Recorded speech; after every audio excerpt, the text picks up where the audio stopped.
Do you ever feel insecure about how best to prepare a note before you play it? Have you ever wondered what exactly happens in that mystical breathing gap right after breathing in and just before starting to play? Would you like to feel more secure about starting a phrase and ending a phrase well?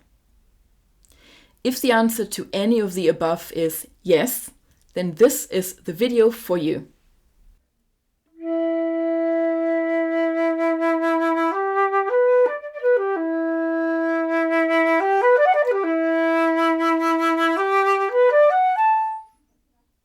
When playing a wind instrument, we want to be in charge of how much air we're using and also how fast the airstream is. In last week's video on breathing and posture, we saw that a consistent airstream is crucial for taking a quick and relaxed breath.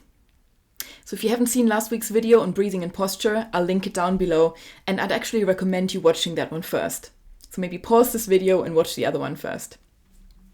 Being in control of your airstream means being in control of the rate at which the ribcage collapses and the diaphragm goes up. The easiest way to think about this is thinking about how every muscle has an antagonist, which does the exact opposite. So for example, you have your biceps and your triceps, which means that you can actually move your arm in both directions. It's the same with the abdominal muscles. There's a group of abdominal muscles that helps the ribcage collapse when you breathe out, and another group that does the opposite and helps the ribcage expand when you breathe in. The play between those two muscle groups is your support system. This support system is always switched on. Don't ever play a single note without support, even if it feels like this note is really easy. Just because it really affects the sound quality, intonation, and also your general sense of control in what you're doing. You can think of it like an elasticated waistband. You know, it's stable but flexible. It moves in both directions, but it's always there.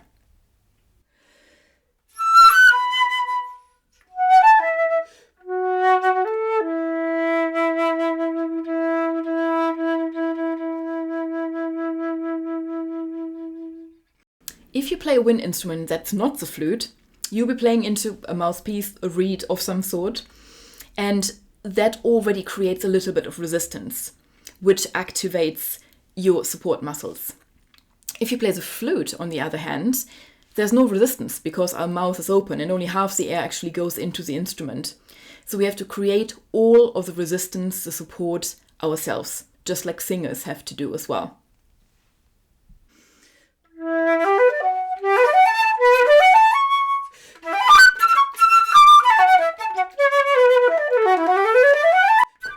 Now let's look at some ways how we can feel the support and find that resistance in the body. Let's do the following exercise. Put your hands in your waist so you can feel just the lowest ribs there with your index finger and your thumb, as we did last week in the breathing exercise. And let's breathe in. Ribcage expands, and then let's breathe out on the letter F.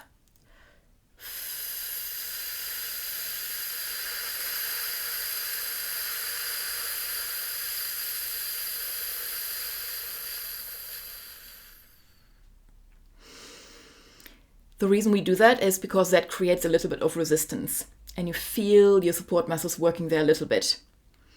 Now let's go a step further and let's vary the breath pressure a little bit, like the following.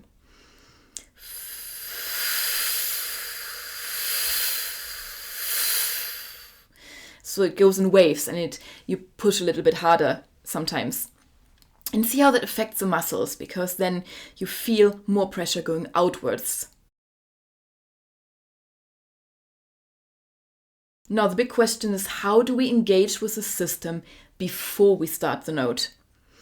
Because we want a smooth beginning, we want top quality from the start and not half a second in once we started blowing. So if you put your hands in your waist again and actually just push against your hands a little bit with the abdominal muscles.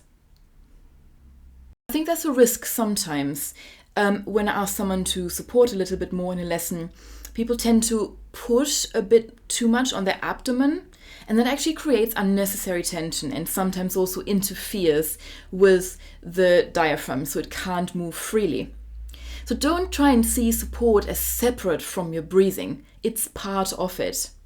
So your support muscles are the ones around your rib cage, so it's just below the rib cage, so no lower than that, and also not so much focus on the front.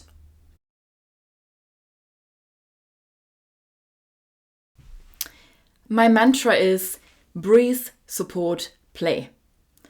And all of this is one motion, so that's the easiest thing to do.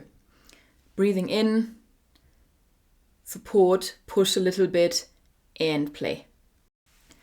Integrating this mantra of breathe, support, play into a piece of music. Let's look at how we breathe in before. Now, I think it's really, really important to breathe in tempo of the piece that you're playing. It already puts you into the mood of the piece. You're in the right tempo. You will have thought about the tempo before, and then the breath in is part of the piece. So let's look at the example of Carmen on the flute.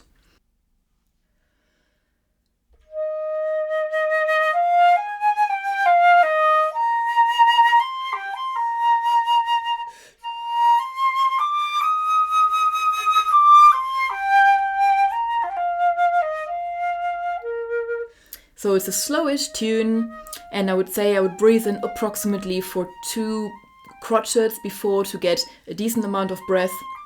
Don't breathe in endlessly because you don't want to overfill yourself, If you over breathe and the breath goes all the way to the top of the lungs, that's actually also not good because then you can't really control what you're doing. So just breathe 2 crotchets in this case, for example. And what I would do, I don't want to get too mathematical, and it's not really that mathematical when I actually do it, but just as an example. So within the 2 crotchets that I'm breathing in, there will be a dotted crotchet that I'm breathing in for, and on the last quaver, I just give it a gentle push. Now this is one motion, but just so you can imagine the approximate length of the breathing gap. If you have any issues ending a phrase, if you feel like the last note is always a little bit dodgy or the intonation goes, it's very likely that you stop supporting too early. So keep the support system active until you've finished playing. If you've ever watched a string player in the orchestra in front of you, they often, even though the bow might be finished, but the left hand is still vibrating. So it keeps the sound alive. And that's the same with our support system. Keep the sound alive, keep the ribcage that little bit open still. So the resonance is still in the room and you're in control of how the note ends and of your intonation.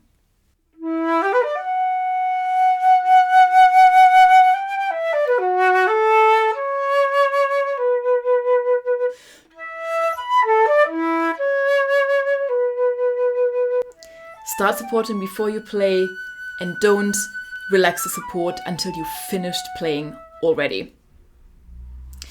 If you found this video useful and you would like to see more of them, do subscribe to my channel and share it with all of your friends who you think might profit from this too. Have a great weekend, and I see you soon.